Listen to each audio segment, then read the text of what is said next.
Okay, well, good evening, everyone. I anticipate we'll continue to have some folks join us over the next several minutes, but it is 5:32. I want to be respectful of everyone's time tonight, so we'll go ahead and get started with the meeting.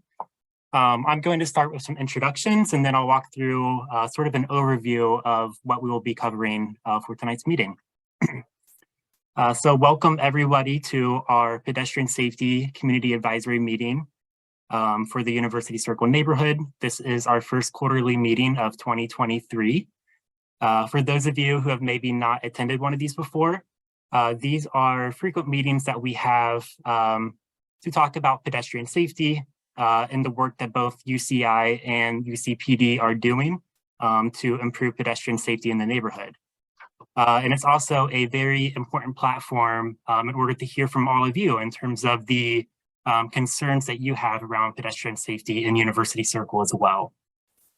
So on the meeting tonight, we have Chief Rapicki from the University Circle Police Department. And to introduce myself, I am Cameron Roberts. I am UCI's Associate Director of Transportation. So throughout the meeting tonight, we are going to present some recent crash and close call data, specifically within University Circle. That pertain to both pedestrians as well as bicyclists. We're going to provide updates on a few ongoing projects, and then you'll hear a safety update from UCPD as well.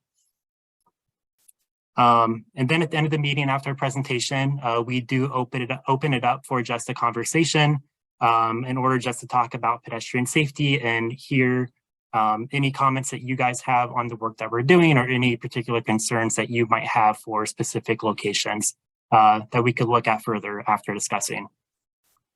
And if you do have any questions while we're going through the presentation, please feel free to unmute yourself and ask that question or use the chat box. Definitely want this to be sort of more of a conversation both ways, not just us presenting to you the entire time. So thank you all for attending tonight's meeting. Let's go ahead and get started. And just so everyone is aware, we are recording the meeting tonight. We do post these on our website afterwards so that people that aren't able to attend still have a chance to listen in if they want to.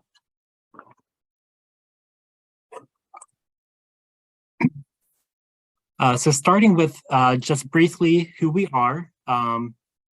So we are University Circle Inc., also referred to as UCI, and we are a place-based nonprofit community organization that represents the University Circle neighborhood.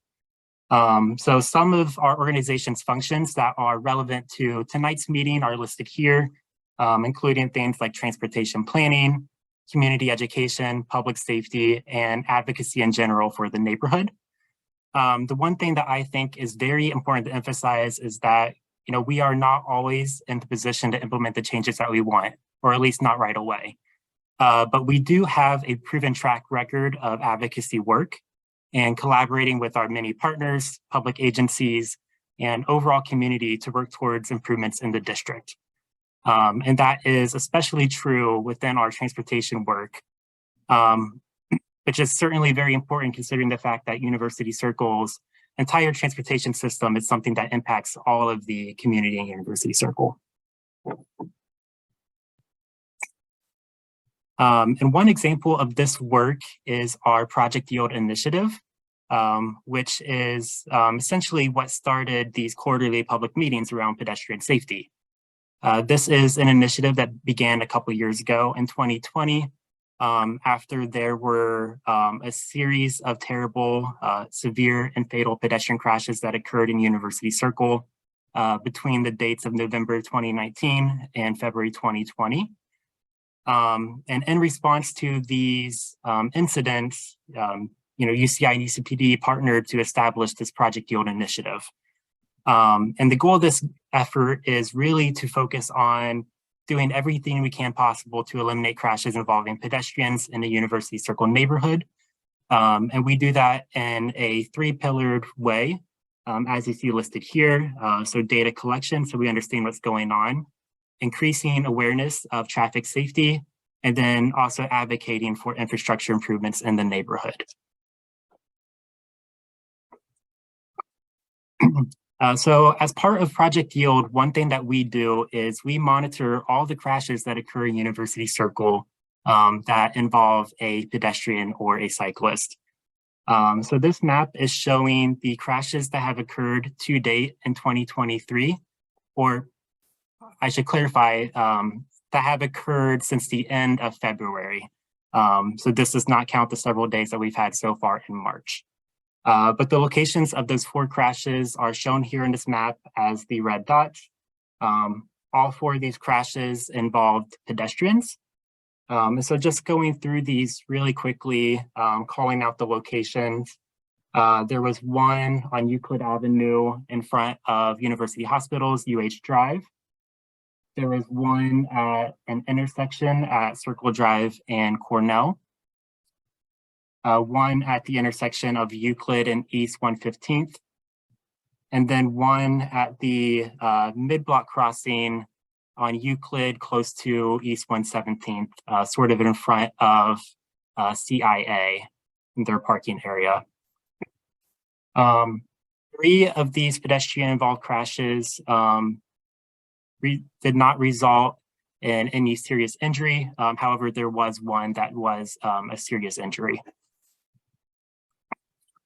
So when these crashes occur, we try to gather information on the crash and collect the police reports to understand essentially what happened.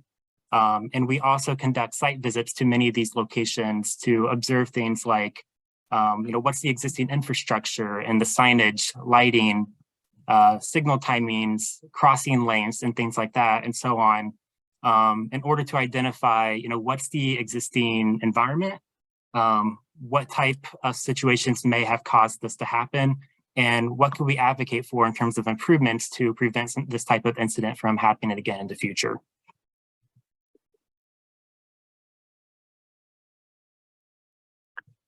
Another critical component of this work is close call reports. So for the data that I just shared in that previous slide, we only receive and know about those crashes if there's a formal police report tied to that data or that incident. That means that we are often unaware of instances that do not result in a police report unless we are directly informed about them. And this is essentially where close call reporting comes in. The City of Cleveland, as part of their Vision Zero initiative, has an online reporting tool. It's essentially an interactive map where you can click on a location where a close call has happened and share more information about it. And a close call is really any situation where maybe you felt unsafe or uncomfortable, or maybe you even witnessed something secondhand and you want to report it for that individual. And this information is very important for us because, again, without these close calls being reported, there's a good chance that we would not ever hear about it.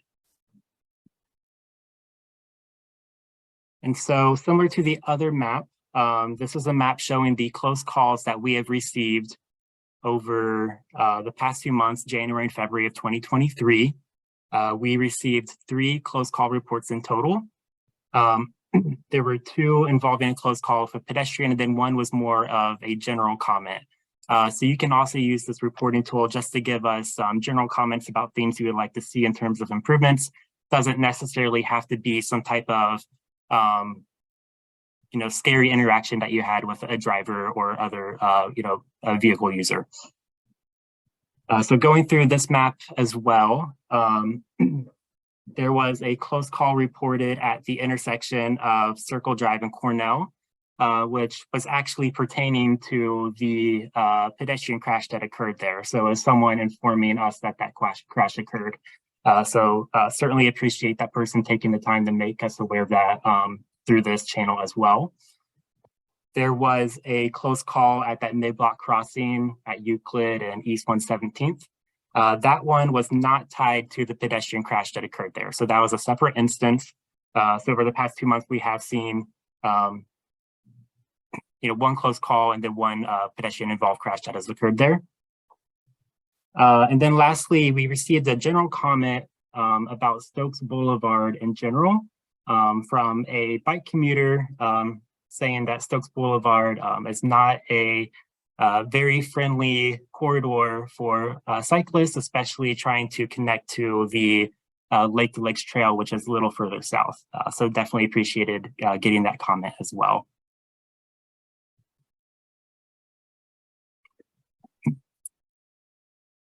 And another effort of Project Yield is our max speed sign campaign, where we place signs at locations with either known or at least anecdotal speeding concerns in order to remind drivers of what the legal speed limit is, and then also just in general encouraging safe, legal driving. You may have seen these signs located throughout the circle over the past few months. Although this year has admittedly been a bit of a challenge of keeping the signs in good shape, just due to the severe amount of wind that we've had over the past 2 months. So doing our best to keep those out there, but have had to replace them fairly regularly. And we install these signs all over University Circle. We have a few routine locations that we have put these signs up at every year over the past 2 or 3 years. But we also respond to speed data that we collect and speeding concerns that we receive in order to think about other locations as well. So for example, the photo on the left here is Murray Hill Road. And we installed these signs a couple months ago after concerns were raised by residents at a Little Italy block club about speeding on this particular segment of the road. So before I move on in my presentation, I do want to stop here for a moment and just open the floor to anyone who might have some suggestions for us to consider for future rounds of installation of these signs. Again, we base this off of collecting speed data to know if it's warranted, but would be happy to investigate some locations further if you feel that there is a need or there could be some benefit to putting these signs up in a particular location. So if anyone has any thoughts or input, feel free to unmute yourself or use the chat. We'd love to hear if you have any ideas.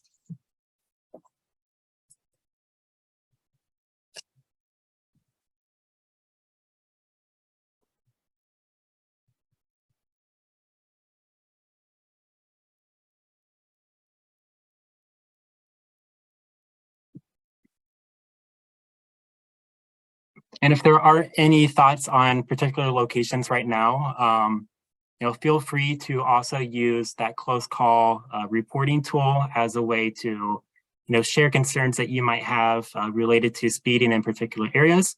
We always look at that close call data that we receive, and we'll certainly keep that in mind as well as we're thinking about future install locations for these signs.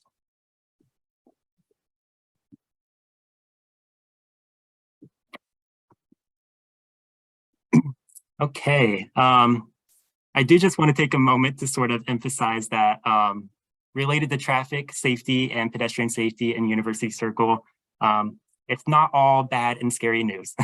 There are hundreds of thousands of pedestrians that travel on University Circle every year. So just looking at the number of crashes occurring, it is relatively low. But regardless of any number of crashes that's occurring, we think any number is unacceptable. And efforts are constantly underway to improve traffic safety in this neighborhood. And one example of this is shown here. It's the new Hawk signal, or also known as a pedestrian hybrid beacon, which is located on East 105th Street. And this signal was just recently activated by the city of Cleveland toward the end of November of last year in order to help facilitate safer pedestrian travel between the Maltz Performing Arts Center and the North Family Greenway. Since its installation, a little over 3 months ago, we have been actively observing both pedestrian and driver behavior at the signal to better understand how it's working. The good news is that for the most part, the majority of pedestrians are appropriately activated the signal before they cross. And the majority of drivers approaching the signal are yielding to pedestrians when they're crossing. However, we do recognize that this is the first signal of its kind to ever be installed and activated in the city of Cleveland. So it is something that is fairly new to a lot of people. And as a result of that, we have seen some driver confusion related to, how the signal works and how to appropriately navigate a couple of the sequences. So even though, it's been a massive improvement for pedestrian safety here, we still see this as a big priority in terms of education and enforcement and getting people to understand how the signal works. And so in terms of that, I did want to take a moment here just to touch on the education piece a bit and teach everyone here, how the hawk signal works if you haven't had a chance to interact with it yet. Sort of using this graphic here as a helpful guide. So walking through sort of the signal from start to finish. When the signal is not being actively used, it is considered completely dead, meaning that there are no lights on the signal at all. It's completely dark. And the signal is not activated until a pedestrian, off on the side of the street at the sidewalk, presses the push button indicating that they want to cross. Once the pedestrian does press that push button, indicating that they want to activate the signal and cross, the hawk signal first does a flashing yellow light, indicating for oncoming drivers to be aware that the signal has been activated and to start slowing down. That flashing yellow quickly transitions into a solid yellow, again, just telling vehicles to prepare to yield. And then from the solid yellow, it goes to a solid red. When the signal is in that solid red, this should be treated like any other red light that you would encounter, where you should be completely stopping. And once it turns to solid red, there is a slight delay, and then pedestrians are given the indication that it's safe for them to cross. After some time, the solid red then transitions into a flashing and alternating red signal. This is the portion of the sequence where we are seeing the most confusion from drivers right now. Probably just because they're not used to seeing a flashing red signal in this type of environment or in this type of crossing. But essentially, you should be treating this the same way that you would treat, approaching an intersection that has a flashing red signal, where you should be stopping completely, yielding to anyone who's already there, in this case, pedestrians, and then going once it's clear. And the reason that this flashing red is in place here is just knowing that East 105th Street has such a large volume of traffic. This flashing red allows an opportunity for traffic to continue moving faster than they would if we had to wait for an entire solid red to play out. So it's a way to facilitate a safer crossing for pedestrians, but also reduce how much traffic is being impeded by having this traffic intervention in place.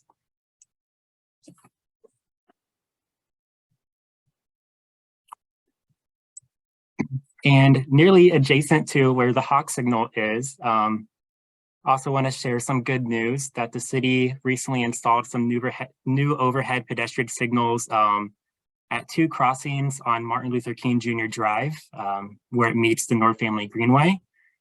I do want to clarify that these are just normal yellow flashers, so they don't create an actual red light like the hawk signals do, but still just indicate that a pedestrian is trying to cross.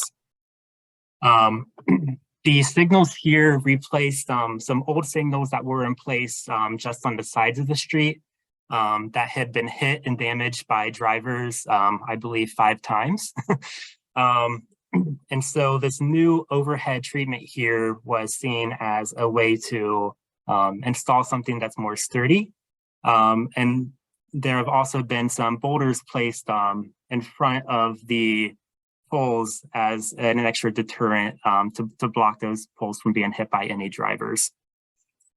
So we're certainly glad to see those in place, and that hopefully this is something that can be more resilient to any off-road driving. Hopefully that doesn't happen. But I think a secondary benefit that I have at least noticed as a result of these new overhead signals is that oncoming drivers can actually see these flashers much better than the flashers that were previously installed off to the side of the road. So I think there's just an added benefit there in terms of just increasing visibility and letting drivers know ahead of time that a pedestrian is there and trying to cross.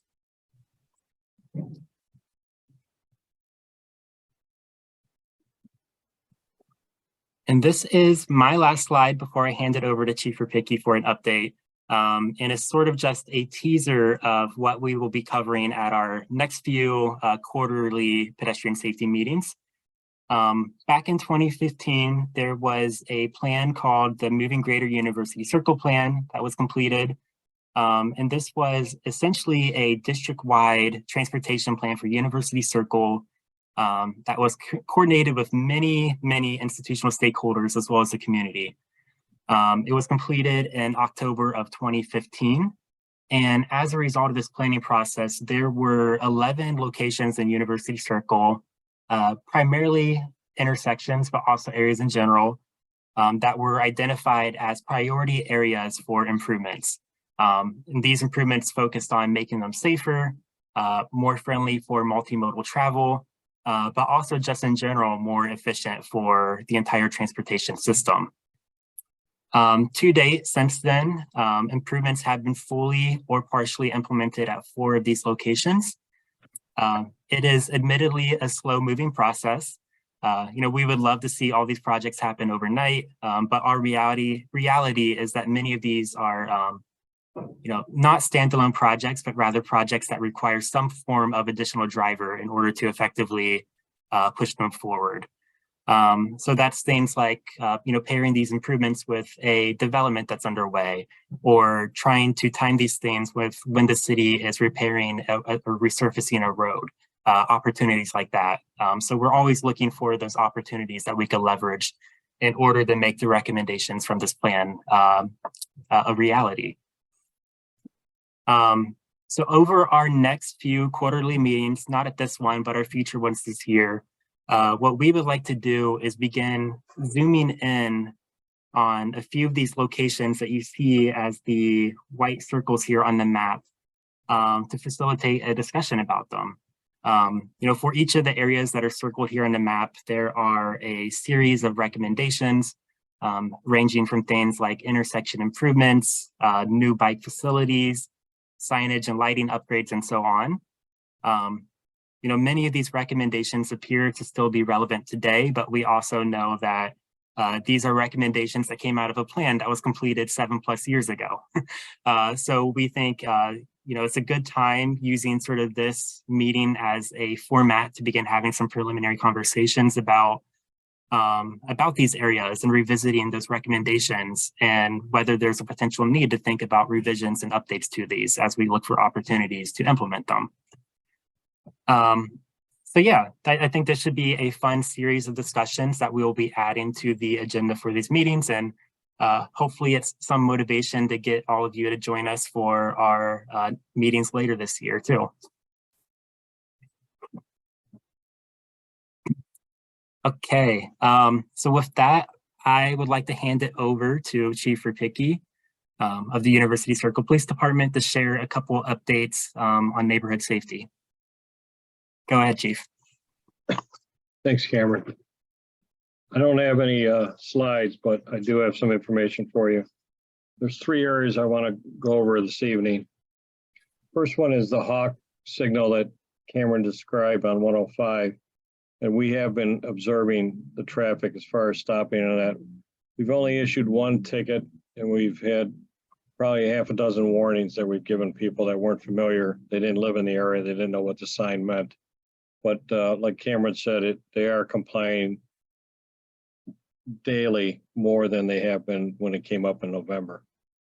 The second area that we want to discuss is the double parking that is occurring daily on Euclid Avenue, usually from 11 a.m. till 6 p.m. We've been warning drivers since November of last year. They were parking in the driving lane, and it was impeding traffic flow on Euclid Avenue east and westbound. So starting in January, we started to cite people that would not move. the $25 ticket for double parking. So since January 1st to March 7th, which is 67 days, we've issued 100 tickets to people that will not park behind one of the buildings. You can park behind Plum Market for half an hour for free parking. So we're going to continue to do this. And once the weather breaks, we'll probably have a policeman on a bike throughout the day to hopefully remedy this faster than we're doing in a police car. And then the last area I want to talk about, which most has been the biggest problem, not only in University Circle, but Cuyahoga County, and probably throughout the country, is the auto thefts, excuse me, of Kias and Hyundais. So since stolen vehicles since November 3rd to March 8th, we had 22 stolen, 13 Kias, 7 Hyundais, and 2 others. Attempted auto thefts from November 14th to March 2nd was 10 total. And we had, it was 20 total. We had 5 Kias and 15 Hyundais. And the other item that's of note is recoveries from November 1st to February 27th. We've recovered 37 vehicles, 18 Kias, 9 Hyundais, and 8 other vehicles. And we still have some clubs, if anybody has a Kia or Hyundai, that have to use a key to start the car. If you want to call the station and come down, we'll give you a club for that, either Kia or Hyundai. And with that, if anybody's got any questions, I'm more than willing to answer them.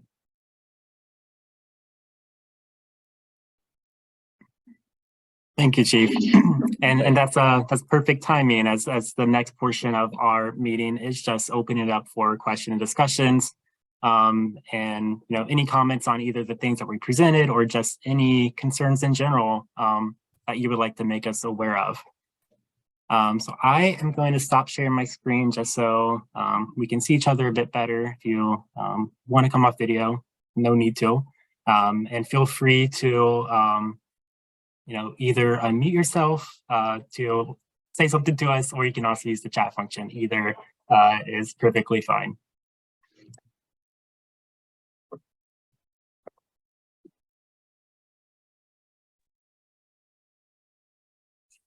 And don't be shy.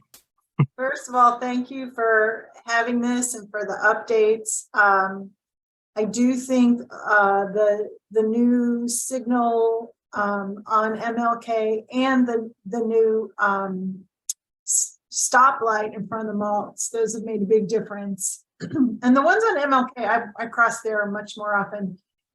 It's interesting. People have been proactively stopping when they see me waiting there, which is actually really nice and almost never happened with the other signals. So something about having it overhead must be triggering at least some drivers. That's great to hear. That's been my experience as well. Right after they were installed, I went out there a couple of times just to observe a little bit. And yeah, I did notice that a lot of drivers were probably seeing those signals activated before they even noticed any pedestrians on the side of the road. And they gave them a heads up to start slowing down. So glad that you're experiencing that as well. Oh, go ahead. So this is William Nemi. I'm with the VA Police Department. So I'll just say to everybody that's in the room, appreciate what you all do. Pedestrian safety is a huge deal to our department. Now that the weather's getting nicer, whether it's our thousands of employees that are crossing 105, coming and going throughout the day, or our disabled veterans in wheelchairs that are trying to access the hospital. So that's always a big deal to us. So we definitely appreciate what you're doing. And then, Chief, you mentioned the vehicle thefts. That's something that definitely touched us. We had several government vehicles that were taken out of our garage, and hasn't been as bad lately. So hopefully we've got a handle on that. And just wanted to say thank you, and much appreciated the support from the community. Thanks, Major. And if any employees over there need a club, just give us a call. Absolutely. Yep. I will push out the initial the email guidance that we got. I'll push that out again in the morning. And then we'll even give you the ones for the cars they stole by you. Perfect. We don't want that happening again. Absolutely.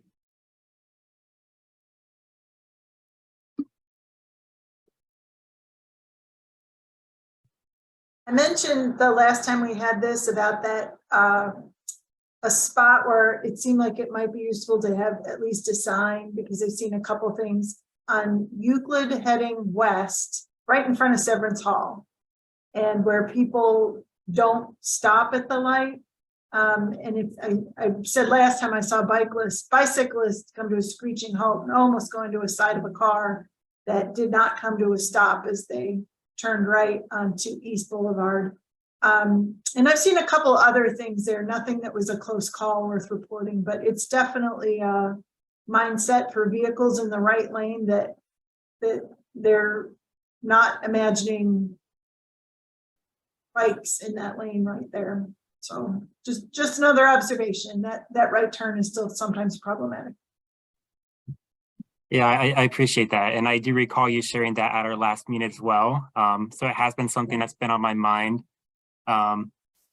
It's tough because it's not, I don't know if just adding some signage is the answer, because we already have so many signs all over the place in University Circle. Don't want to add confusion by adding more signs. But the one thing that has been on my mind related to this, and just Euclid in general, is that at some point, I believe later this year, NOACA and RTA are going to be undergoing a study of the Euclid corridor between East 105th all the way to the Stokes Windermere station in East Cleveland. And I certainly think as part of that planning process, there's some opportunities for us to think about ways to do a better job of letting people know that this is an area with an extreme amount of pedestrian and bicycle traffic, and there might be some opportunities for us to make some improvements around that. Yeah, we started last week. Oh, you did start last week. That's Yeah. Wonderful. I'm Tim Rosenberger. I'm the project manager for WSP on that, and David Bass is on here too. He's with NOAC.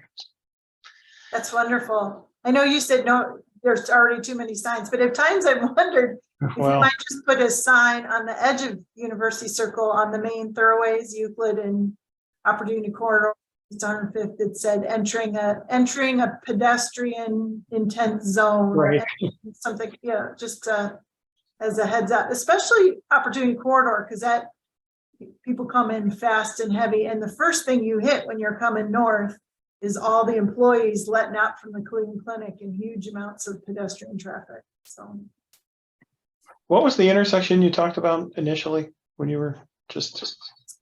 about the right-hand turn lane, Yeah.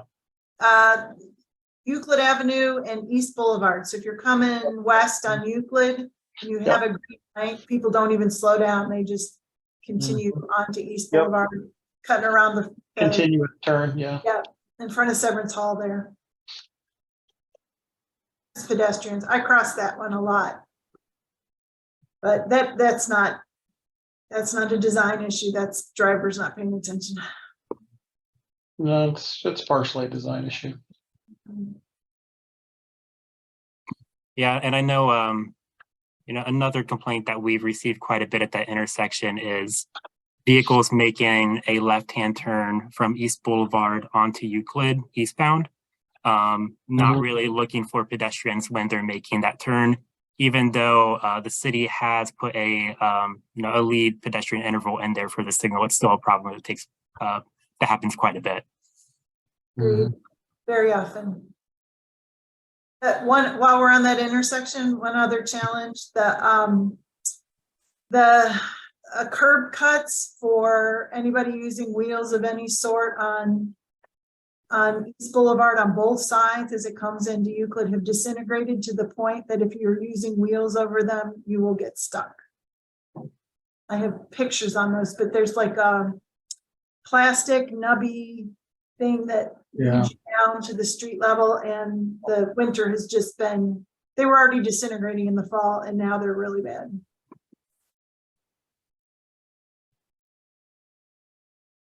Yeah, that's the tactile warning thing.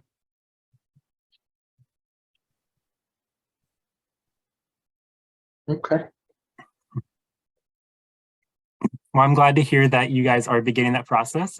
Guess you're getting some initial public feedback through this meeting. Right, yes, That's great. yeah. I'd like to throw out the offer, any feedback that you have on anywhere really along Euclid between 105 and Windermere. We'd love to hear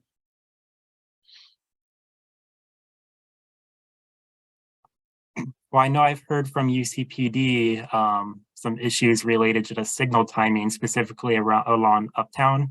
Chief, I don't know if you have any additional details about that. Just know it's something that I've heard. Yeah, From a number.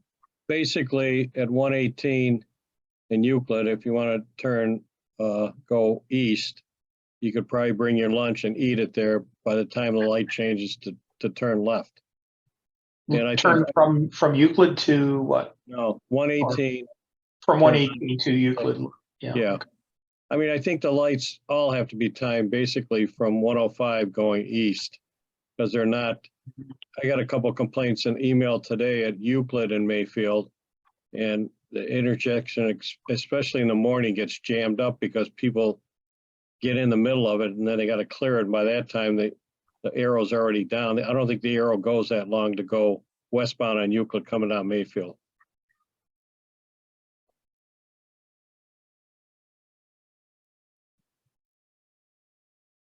You said the 105, but so westbound Euclid to Mayfield.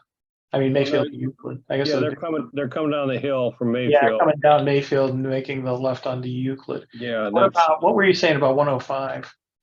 Because that's another project. I'm not really too sure on that one. I know one thing, when we've done speed checks, they're extremely high, north and south. On 105. Yeah, Yeah, well, it's very wide. yeah, it's really 4.5 lanes or whatever. Mm-hmm.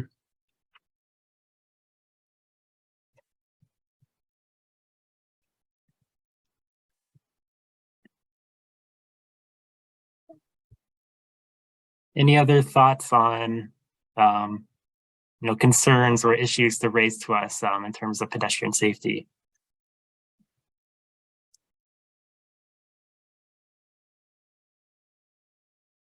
We have tons to say, but not as much as we've not had.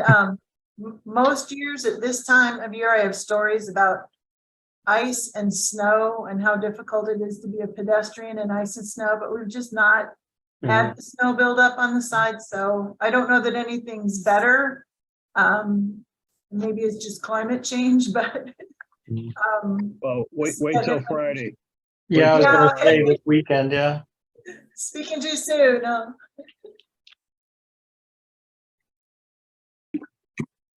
Yeah, and I guess one thing related to that I'll share is, we track crashes that have occurred over time in order to look at trends. And one thing that I have been curious about, just knowing that it has been a pretty mild winter with not a lot of snow and ice, like you said, is did that have any impact on number of crashes that have occurred?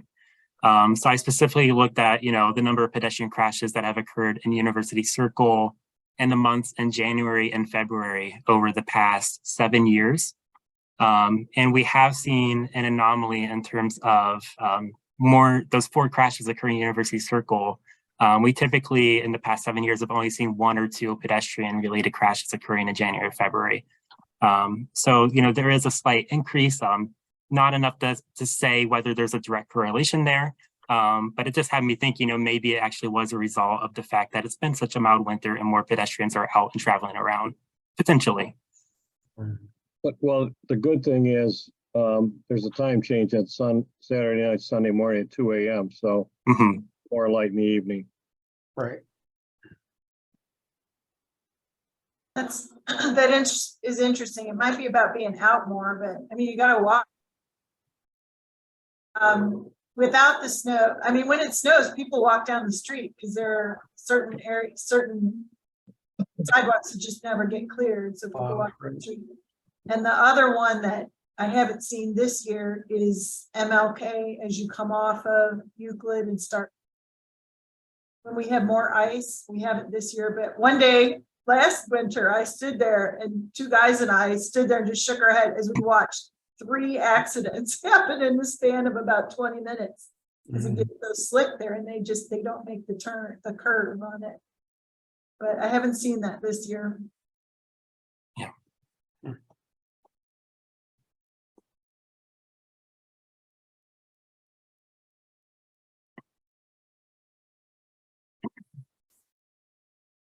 Any other final thoughts while you have us?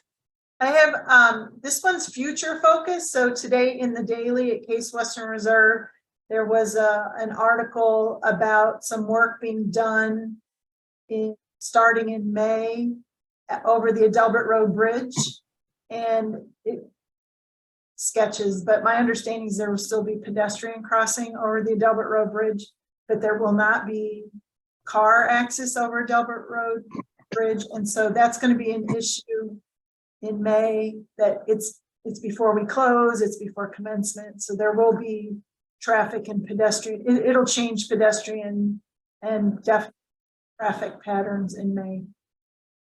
Yeah, thank you for bringing that up. I actually just talked to someone from Case Western's Planning, Design, and Construction Department about this earlier today. Just make me aware that there's going to be those road closures. I believe it was one in May and then one from June through August or something like that. So as we get closer to those dates, we manage the YouGo newsletter that's sent out. And so we will send out a traffic alert to everyone that's on that list, informing them of those closures. And we'll coordinate. Yeah, so we'll coordinate with Case as we get closer to those dates. I just want to make sure that those dates don't change, just knowing that things can happen of construction delays. So we don't want to issue anything yet. We'll get a little bit closer and then certainly make people aware.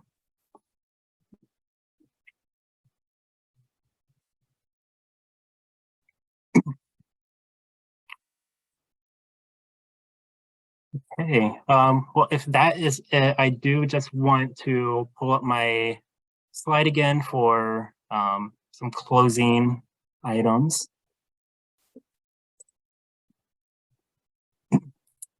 Okay, so first of all, thank you all for spending a portion of your evening with us tonight. Appreciate it.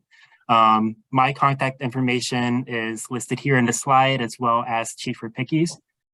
So if you think of anything else that you want to inform us about, feel free to reach out to us at any time. We're happy to help.